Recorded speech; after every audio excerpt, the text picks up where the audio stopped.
नमस्कार दोस्तों, मैं अमन एक बार फिर से आप सभी लोगों का ई लर्निंग विद दुर्गेश पर स्वागत करता हूं। दोस्तों, भारतीय संविधान एवं राज्य व्यवस्था की जो सीरीज चल रही है ई लर्निंग विद दुर्गेश के ऑनलाइन प्लेटफॉर्म पर, उसके अंतर्गत जो टॉपिक हम लोग इस समय पढ़ रहे हैं उसका नाम है प्रस्तावना अर्थात प्रीम्बल।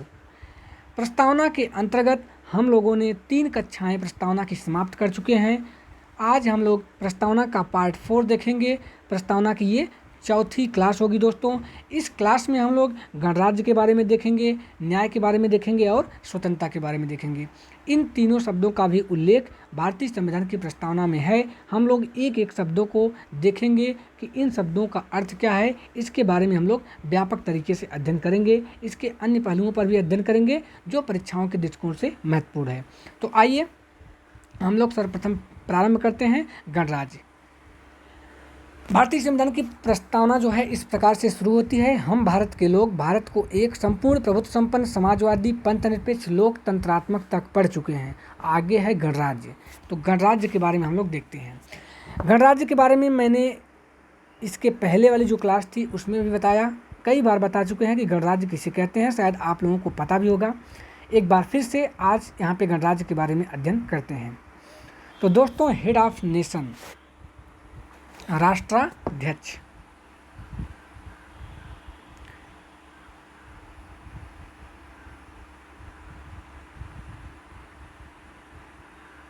हेड ऑफ नेशन जिसे हिंदी में क्या कहते हैं?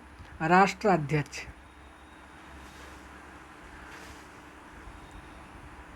जिस देश का हेड ऑफ नेशन अर्थात राष्ट्राध्यक्ष का चुनाव होता हो, चाहे वह जनता के द्वारा प्रत्यक्ष निर्वाचित हो चाहे जनता के द्वारा अप्रत्यक्ष निर्वाचित हो, लेकिन चुनाव होना अनिवार्य है। यदि चुनाव होता है तो उस देश को हम क्या कहेंगे? उस देश को हम गणतंत्र कहेंगे या गणराज्य। वह क्या होगा? एक गणराज्य होगा।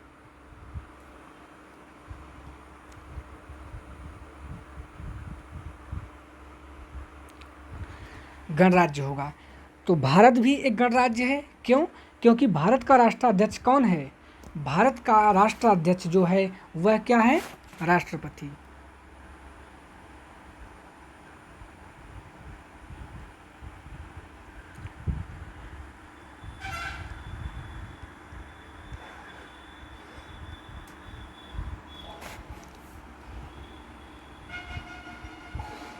दोस्तों, भारत का राष्ट्राध्यक्ष कौन है?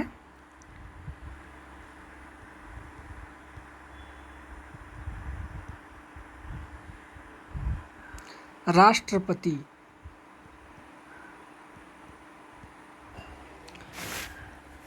भारत का राष्ट्राध्यक्ष राष्ट्रपति है। अब बात आती है कि भारतीय संविधान में राष्ट्रपति के चुनाव से संबंधित क्या प्रावधान है। तो जैसा कि आप लोग जानते हैं कि भारतीय संविधान में राष्ट्रपति के चुनाव के बारे में स्पष्ट उल्लेख है। राष्ट्रपति का निर्वाचन होता है, वह अप्रत्यक्ष रूप से निर्वाचित होता है। हालांकि हम पहले बता चुके हैं कि निर्वाचन होना चाहिए। राष्ट्र का अध्यक्ष जो होता है, राष्ट्राध्यक्ष जो होता है, हेड ऑफ नेशन जो होता है, उसका चुनाव होना अनिवार्य है। वह चुनाव चाहे अप्रत्यक्ष रूप से हो चाहे प्रत्यक्ष रूप से हो।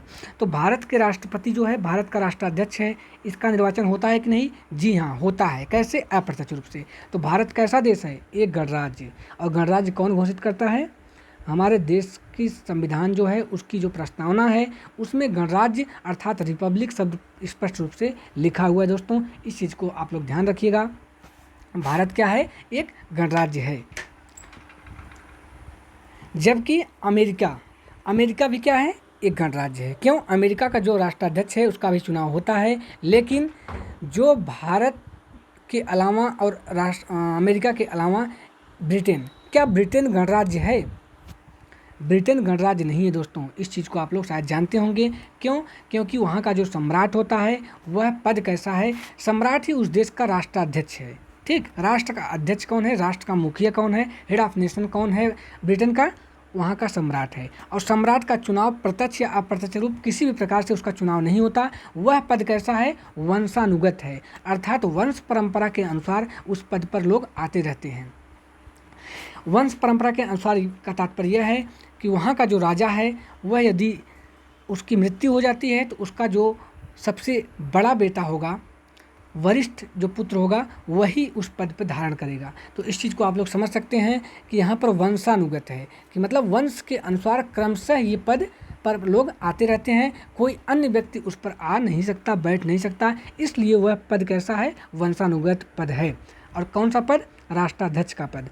यदि वह पद वंशानुगत है तो इसलिए उस देश को हम गणराज्य नहीं कहेंगे। भारत के जो राष्ट्राध्यक्ष राष्ट्रपति हैं वह पद वंशानुगत नहीं है, इसलिए भारत क्या है, एक गणराज्य है, जबकि ब्रिटेन क्या है, गणराज्य नहीं है। भारत में गणराज्य और लोकतंत्र दोनों है, लेकिन ब्रिटेन में लोकतंत्र के होते हुए भी गणराज्य नहीं है। इस चीज़ को आप लोग ध्यान रखिएगा दोस्तों।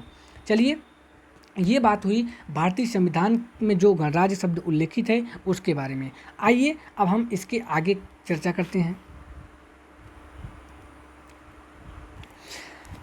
भारतीय संविधान की प्रस्तावना में न्याय के बाद जो अगला महत्वपूर्ण शब्द है वह है न्याय। न्याय को इंग्लिश में जस्टिस कहते हैं। प्रस्तावना में यह शब्द उल्लेखित है। भारतीय संविधान की प्रस्तावना इस प्रकार से शुरू होती है, हम भारत के लोग भारत को एक संपूर्ण प्रभुत्व संपन्न समाजवादी पंथनिरपेक्ष लोकतंत्रात्मक गणराज्य बनाने के लिए तथा उसके समस्त नागरिकों को, मतलब देश के समस्त नागरिकों को सामाजिक, आर्थिक, राजनीतिक न्याय। कैसा न्याय, सामाजिक न्याय, आर्थिक न्याय, राजनीतिक न्याय। भारतीय संविधान का जो प्रस्तावना है उसमें 3 तरह के न्याय का उल्लेख है। कितने तरह का न्याय, याद रखिएगा दोस्तों। प्रश्न ये पूछता है कि भारतीय संविधान की प्रस्तावना में कितने प्रकार के न्याय का उल्लेख किया गया है, तो ध्यान रहे 3 तरह के न्याय का उल्लेख किया गया है, जैसा कि आपके स्क्रीन पर दिख रहा है। सामाजिक न्याय, आर्थिक न्याय और राजनीतिक न्याय। ठीक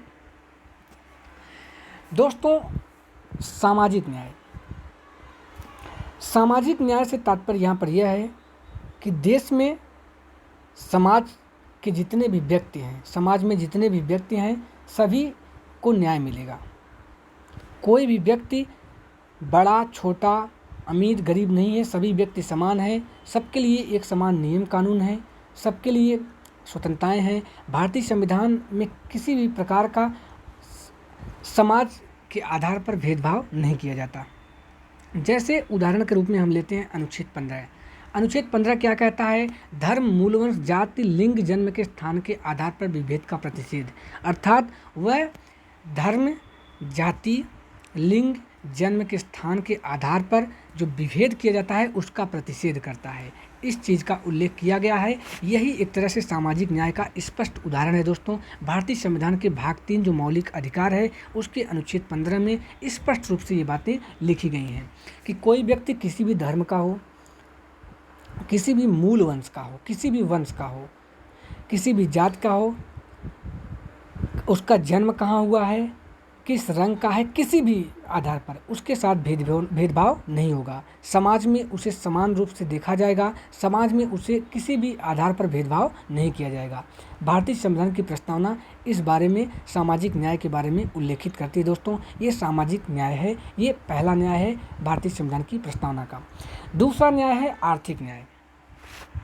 दूसरा न्याय क्या है, आर्थिक न्याय। पहला हो गया सामाजिक न्याय कि समाज में सभी व्यक्ति क्या हैं, समान हैं।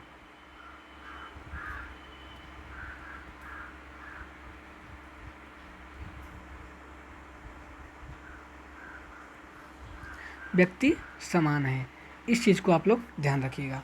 ये बात हुई पहली। दूसरी बात है दोस्तों आर्थिक न्याय। आर्थिक न्याय से तात्पर्य यहाँ पर यह है कि अर्थव्यवस्था में सभी को समान अवसर दिया जाना चाहिए। मतलब जैसे आर्थिक क्षेत्र में भी हमारी प्रस्तावना क्या कहती है कि आर्थिक न्याय होना चाहिए भारत के नागरिकों के लिए, चाहे वो जैसे भी समाज के चाहे जिस तबके के व्यक्ति हों, सबके साथ आर्थिक भेदभाव नहीं होना चाहिए, आर्थिक न्याय होना चाहिए। इसका अर्थ यह हुआ कि अर्थव्यवस्था के क्षेत्र में, जैसे सपोज करिए कि हमारा अनुच्छेद 16 क्या कहता है, लोक नियोजन के विषय में अवसर की समता, मतलब सरकारी नौकरियों में सबको जाने का समान अधिकार है।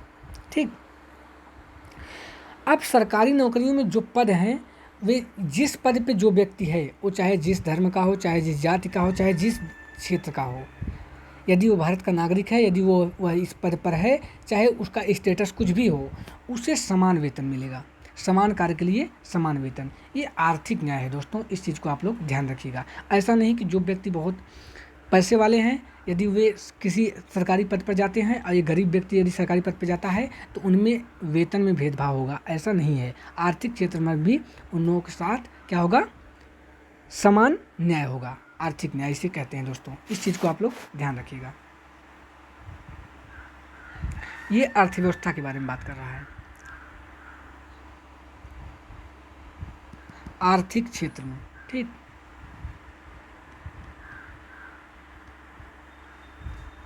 आर्थिक क्षेत्र में उसके साथ क्या किया जाएगा, न्याय किया जाएगा।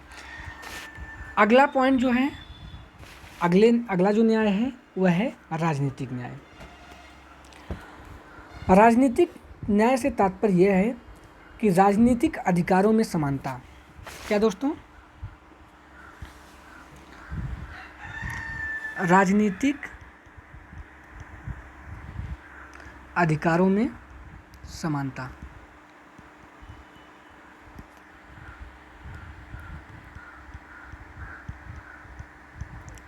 इसका अर्थ यह हुआ कि भारतीय संविधान की प्रस्तावना जो है 3 तरह के न्याय के बारे में बताती है, सामाजिक, आर्थिक और राजनीतिक। जो तीसरा न्याय है राजनीतिक न्याय, इसका तात्पर्य यह है कि राजनीतिक अधिकारों में समानता होगी। मतलब जो मताधिकार होगा, चाहे मत देने का अधिकार हो, चाहे किसी भी सार्वजनिक पद ग्रहण करने की बात हो, उसमें किसी प्रकार का भेदभाव नहीं किया जाएगा। जैसे यदि कोई चुनाव लड़ रहा है तो उसके साथ ये भेदभाव नहीं होगा कि वह व्यक्ति किस धर्म का है, किस जाति का है, किस लिंग का है, ये सब उसके साथ भेदभाव नहीं होगा। यदि वो भारत देश का नागरिक है तो उसके ऊपर किसी भी प्रकार का भेदभाव न होते हुए उसे उस पद पर जाने के लिए आवेदन करने की पूरी छूट होगी। सिर्फ उसे क्या आवश्यक है, वह भारत का नागरिक होना चाहिए। वो चाहे जिस धर्म का हो, चाहे जिस जाति का हो, चाहे वह कितना गरीब हो, चाहे कितना अमीर हो, उसकी स्टेटस कुछ भी हो। लेकिन राजनीतिक क्षेत्र में राजनीतिक पदों पर जाने के लिए यदि उसके पास क्षमता है तो वह जाए। राजनीतिक क्षेत्र में वह किसी भी पद के लिए आवेदन कर सकता है। यदि वह भारत का नागरिक है, वह मत दे सकता है। ऐसा नहीं कि धर्म के आधार पर हमें मत डिवाइड कर दिया गया है कि इस धर्म के लोग मत देंगे, इस धर्म के लोग वोट नहीं देंगे। ऐसा बिल्कुल नहीं है दोस्तों। जितने भी राजनीतिक अधिकार हैं भारतीय नागरिकों को सभी को समान रूप से प्राप्त है। किसी प्रकार का उनके साथ भेदभाव नहीं किया जाता। इस चीज़ को आप लोग ध्यान रखिएगा। यही क्या है, न्याय।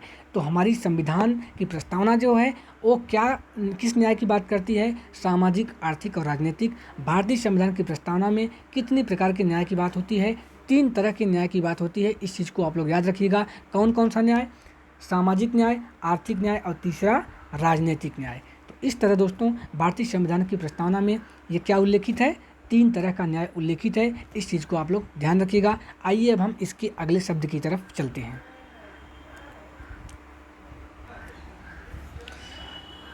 दोस्तों अगला शब्द है स्वतंत्रता। क्या है, स्वतंत्रता, लिबर्टी। स्वतंत्रता शब्द सुनते ही हमारे माइंड में एक फ्रीडम जैसी भावना आती है कि मतलब फ्री। तुरंत हमारे मन में स्वतंत्रता सभी को प्यारी होती है, चाहे वह जानवर हो, चाहे मनुष्य हो, चाहे चिड़िया हो, चाहे जो भी जीव हो, सबको स्वतंत्रता अच्छी लगती है। दोस्तों स्वतंत्रता शब्द के अंग्रेजी में 2 वर्ड हैं। स्वतंत्रता शब्द के लिए अंग्रेजी में 2 वर्ड हैं। कौन कौन से? पहला आपके स्क्रीन पर लिबर्टी लिखा हुआ है, पहला है लिबर्टी।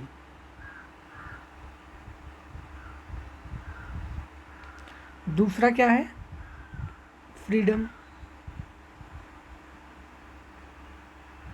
जैसा कि आप लोग जानते हैं लिबर्टी का अर्थ भी स्वतंत्रता होता है और फ्रीडम का अर्थ भी स्वतंत्रता होता है। लेकिन दोस्तों इन दोनों में अंतर है।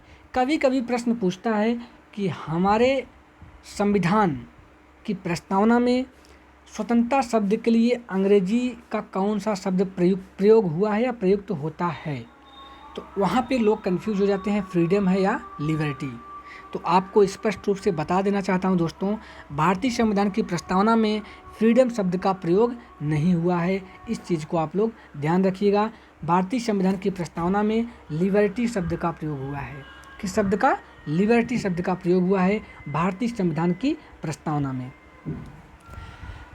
तो फ्रीडम शब्द का प्रयोग कहाँ हुआ है, ये भी बात आपके मन में आ रहा होगा। तो आपको बता दें दोस्तों, भारतीय संविधान का अनुच्छेद 19 से 22 स्वतंत्रता के बारे में बात करता है, मौलिक अधिकार भाग 3। तो उस अनुच्छेद 19 में जो स्वतंत्रताएं दी गई हैं वहाँ पे फ्रीडम शब्द का प्रयोग किया गया है। भारतीय संविधान के अनुच्छेद 19 में क्या प्रयोग किया गया है? फ्रीडम शब्द प्रयोग किया गया है। कहाँ पे? अनुच्छेद 19 में। ये बात आपको क्लियर हो गई होगी। तो दोस्तों, फ्रीडम कहाँ पे प्रयोग हुआ है? अनुच्छेद 19 में। लिबर्टी कहाँ प्रयोग हुआ है?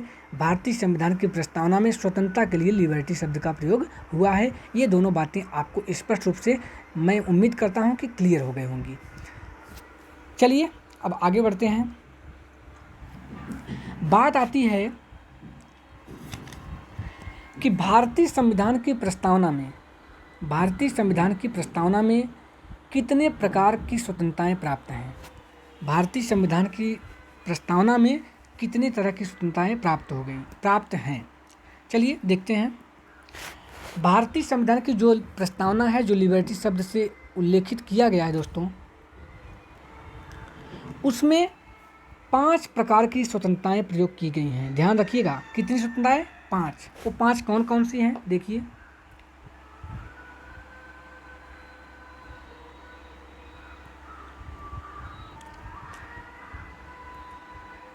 पहली क्या है, दूसरी क्या है, तीसरी क्या है, चौथी क्या है और 5वीं क्या है?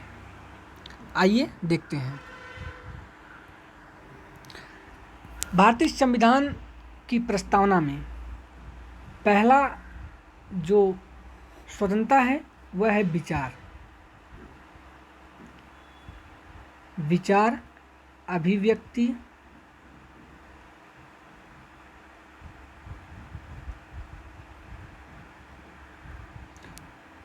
अभिव्यक्ति, विश्वास, धर्म और उपासना। जब हम लोग प्रस्तावना पढ़ते हैं तो वहाँ पे लिखा है, हम भारत के लोग भारत को एक संपूर्ण प्रभुत्व संपन्न समाजवादी पंथ निरपेक्ष लोकतंत्रात्मक गणराज्य बनाने के लिए तथा उसके समस्त नागरिकों को सामाजिक, आर्थिक और राजनीतिक न्याय, उसके बाद विचार, अभिव्यक्ति, विश्वास, धर्म और उपासना की स्वतंत्रता। तो ये 5 प्रकार की स्वतंत्रताएं उल्लेखित हैं दोस्तों। अब बात आती है कि इन 5 प्रकार की स्वतंत्रताओं के लिए इंग्लिश में क्या वर्ड प्रयोग हुए हैं, इस चीज़ को आप लोग ध्यान रखिएगा। आइए उन सब चीज़ों के बारे में भी हम लोग देख लेते हैं।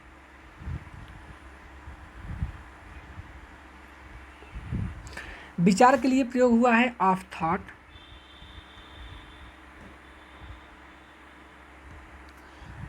अभिव्यक्ति के लिए क्या प्रयोग हुआ है? एक्सप्रेशन,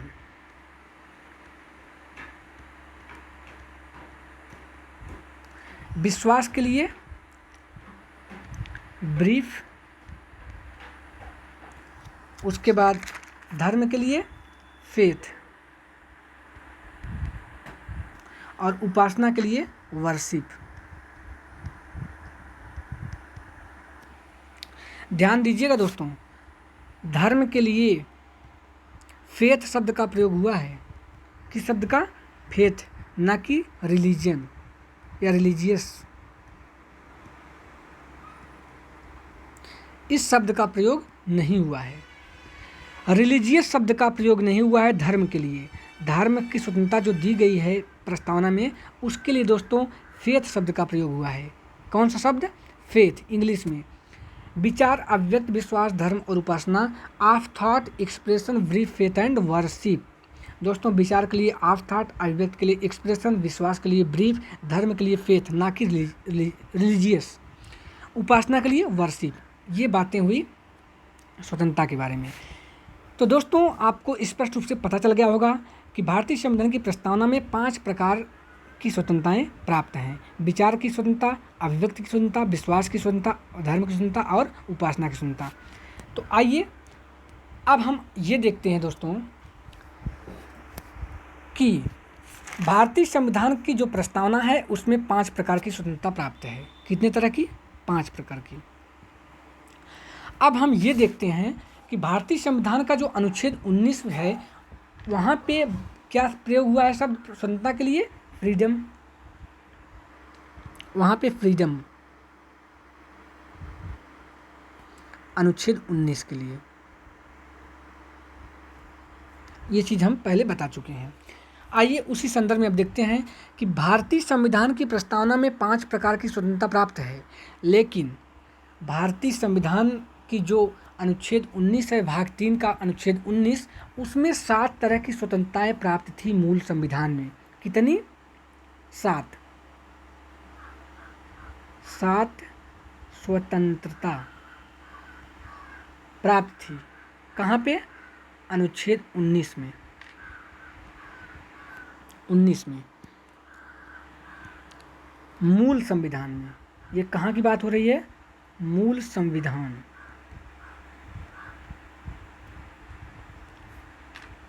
लेकिन आप लोग जानते हैं जो 44वां संविधान संशोधन हुआ था 1978 में,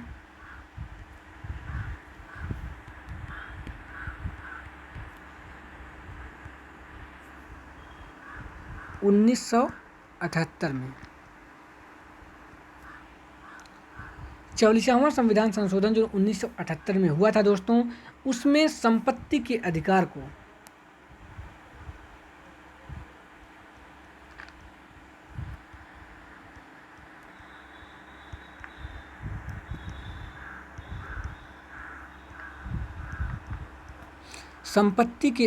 को हटा दिया गया था। जैसा कि आप लोग जानते हैं, संपत्ति के अधिकार को क्या किया गया? हटा दिया गया। इसलिए वर्तमान समय में भारतीय संविधान का अनुच्छेद 19 में 6 प्रकार की स्वतंत्रताएं प्राप्त हैं। 6 प्रकार की स्वतंत्रताएं प्राप्त हैं या फ्रीडम प्राप्त है, एक तरह से कह सकते हैं। लिबर्टी नहीं, फ्रीडम। ये अनुच्छेद 19 के बारे में बात हो रही है, इस चीज़ को आप लोग ध्यान रखिएगा। भारतीय संविधान के मूल जो संविधान था उसके अनुच्छेद 19 में 7 तरह की स्वतंत्रता प्राप्त थी, लेकिन 44वें संविधान संशोधन अधिनियम 1978 के द्वारा संपत्ति के अधिकार को हटा दिया गया। इसे अनुच्छेद 300 क में रखा गया। भाग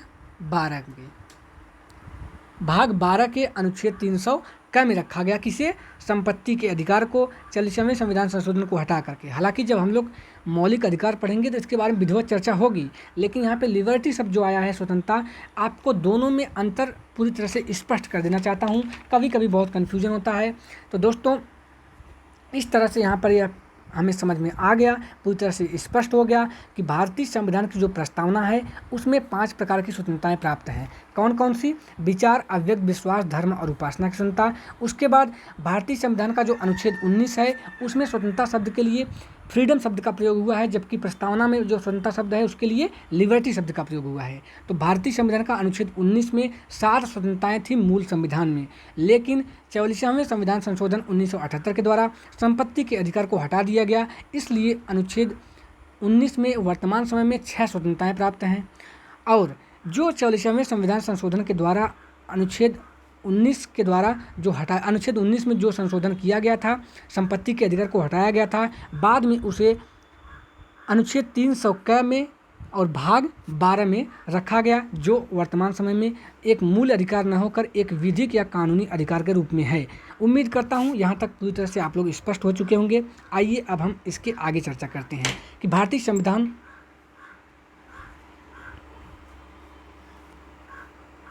का अनुच्छेद 19 में कितनी स्वतंत्रताएं प्राप्त हैं?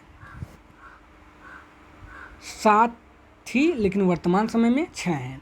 जैसे अनुच्छेद 19 में हम लोग देख लेते हैं कौन कौन सी स्वतंत्रताएं हैं। हालांकि जब हम लोग मूल अधिकार पढ़ेंगे तो वहाँ पर इसके बारे में चर्चा की जाएगी, लेकिन अभी हम लोग देख लेते हैं। अनुच्छेद 19 ये कहता है बोलने की स्वतंत्रता, मतलब आप कहीं भी अपनी बातों को बोल सकते हैं। दूसरी चीज़, शांतिपूर्वक बिना हथियार के एकत्रित होने और सभा करने की स्वतंत्रता, मतलब आप बिना हथियार के एक जगह इकट्ठा हो सकते हैं, लेकिन ध्यान रहे कि जब धारा 144 चल रहा हो देश में तो आप वहाँ पे नहीं कर सकते, इस प्रकार की सभा या एकत्रित नहीं हो सकते। दूसरी चीज़, तो अनुच्छेद 19A में बोलने की स्वतंत्रता, अनुच्छेद 19B में शांतिपूर्वक बिना हथियार के एकत्रित होने और सभा करने की स्वतंत्रता। अनुच्छेद 19C में क्या है, संघ बनाने की स्वतंत्रता, आप कोई भी संघ बना सकते हैं, ये आपका मौलिक अधिकार है। अनुच्छेद 19D, देश के किसी भी क्षेत्र में आवागमन की स्वतंत्रता, ये आप लोग जानते हैं कि देश में किसी भी क्षेत्र में आप लोग जा घूम सकते हैं, टहल सकते हैं। देश में अनुच्छेद 19E क्या कहता है, देश में किसी भी क्षेत्र में निवास करने और, माफ़ कीजिएगा यहाँ पर बचने लिखा है, जबकि यहाँ पर बसने रहेगा, क्या रहेगा, बसने रहेगा।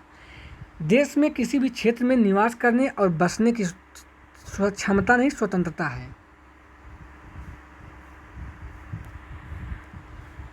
देश में किसी भी क्षेत्र में निवास करने और बसने की स्वतंत्रता, इस चीज़ को आप लोग ध्यान रखिएगा।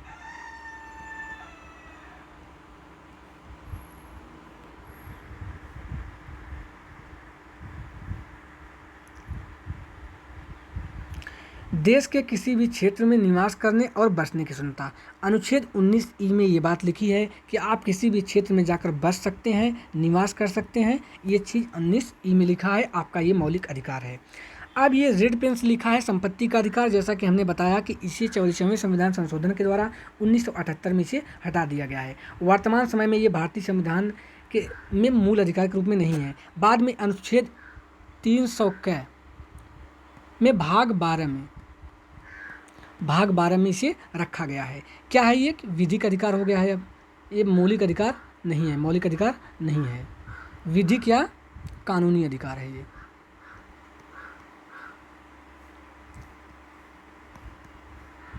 इस चीज़ को आप लोग ध्यान रखिएगा। तो दोस्तों अगला देखते हैं, कोई भी व्यापार एवं जीविका चलाने की स्वतंत्रता अनुच्छेद 19G में है। अनुच्छेद 19G में एक नोट करने वाली बात है कि प्रेस की स्वतंत्रता अनुच्छेद 19A में है, अनुच्छेद 19A में है, इस चीज़ को आप लोग ध्यान रखिएगा दोस्तों।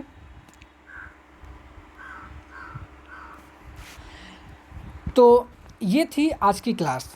तो ये अनुच्छेद 19 इसलिए बता दिया क्योंकि स्वतंत्रता शब्द का प्रयोग जो हुआ है वो भारतीय संविधान में 2 जगह हुआ है। एक तो मौलिक अधिकार के अनुच्छेद 19 में किया गया है, उसके बाद वहाँ पर जो स्वतंत्रता का अधिकार दिया गया है अनुच्छेद 19 से 22 तक, तो वहाँ पे अनुच्छेद 19 में कितनी प्रकार की स्वतंत्रताएँ थी ये बताया हमने, कौन सी स्वतंत्रता हटी ये बताया, स्वतंत्रता शब्द के लिए किस जगह इंग्लिश में क्या शब्द प्रयोग हुए हैं ये बताया मैंने। तो दोस्तों उम्मीद करता हूँ कि आज की क्लास आपको पसंद आई होगी। यदि आज की क्लास पसंद आई है तो कमेंट करके ज़रूर बताएं, वीडियो को लाइक करें, ज़्यादा से ज़्यादा लोगों के पास शेयर करें। दोस्तों आज की क्लास यहीं पे संपन्न होती है। कल हम लोग भारतीय संविधान की प्रस्तावना को आगे बढ़ाएंगे, उसके अन्य पहलू जैसे समानता के बारे में अध्ययन करेंगे, बंधुत्व क्या होता है, उसके बाद प्रस्तावना के कौन कौन से तत्व हैं, क्या स्रोत हैं, इन सब के बारे में हम लोग विधिवत उसकी चर्चा करेंगे दोस्तों। तो उम्मीद करता हूँ कि आज की क्लास ये आपको अच्छी लगी होगी। यदि अच्छी लगी है तो लाइक ज़रूर करें, ज़्यादा से ज़्यादा लोगों के पास शेयर करें। यदि इस वीडियो का या किसी भी संविधान सभा एवं राज्य व्यवस्था के संबंधित किसी भी क्लास का वीडियो, यदि आप वीडियो का PDF यदि चाहिए आपको, तो आप हमारे टेलीग्राम के चैनल पर जाकर ई-लर्निंग विद दुर्गेश के नाम से वह चैनल है, आप वहां पे दुर्गेश सर्च करेंगे, वह चैनल आपको मिल जाएगा, वहां से जाकर आप PDF प्राप्त कर सकते हैं। यदि आप सर्च नहीं कर पाते तो आप हमारे इस वीडियो के डिस्क्रिप्शन बॉक्स में जाएंगे, वहां पर आपको टेलीग्राम के चैनल का लिंक मिल जाएगा। आप उस चैनल के लिंक पर क्लिक करेंगे, आपको चैनल मिल जाएगा टेलीग्राम का, और आप वहाँ से PDF प्राप्त कर सकते हैं। तो दोस्तों चलिए इसी के साथ आज की क्लास यहीं पे संपन्न होती है, और हम लोग मिलते हैं कल। इसके आगे के जो अन्य पहलू हैं, जो अन्य तथ्य हैं, उसके बारे में चर्चा करेंगे दोस्तों। तब तक के लिए मैं आपसे अनुमति चाहता हूँ। जय हिंद, जय भारत दोस्तों।